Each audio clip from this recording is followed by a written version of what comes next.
के नमस्ते है। आज मैले हिजो अस्ति दही मत्न पाइनँ। आज चाहिँ दही यति धेरै भयो, यो ठेकामा नि सानो भयो, त्यस कारणले गर्दा यसमा चाहिँ ठिक्क भएको कारणले गर्दा मैले यसैमा मत्न लागेकी छु। यति राम्रो दही दुध बिग्रियो भने झ्याउ हुन्छ।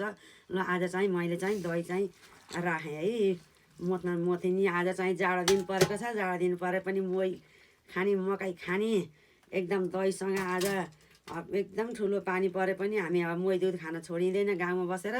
ल हेरिदिनु दिदीको अर्ग्यानिक भैँसीको दुध दही एकदम राम्रो छ। गाह्रो छ भैँसी पाले खाना पनि, दही बनाउन नि दुध बनाउन नि। ल हेर्नु त यस्तो छ। नपोखिकन राखौँ भने पोखिन्छ फेरि, अघि हामी धेरै नभयो। ल सबैजनाले दिदीलाई कति गाह्रो रहेछ, हर्पनकी दिदीले कति कष्ट गर्नुभएको रहेछ भन्नु होला। राम्रोसँग हेरिदिनु होला है।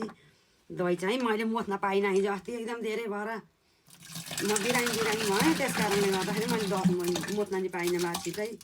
आज चाहिँ मोत्दैछु बल्ल। अब यो चाहिँ पनि अब गोटा गरेर आएर भैँसी दिएर अलिक बल्ल दुहुने हो। अब सक्दिनँ, भ्याउन पऱ्यो। आज चाहिँ एकदम चिसो छ, पानी परेको छ, ठन्डी पनि छ।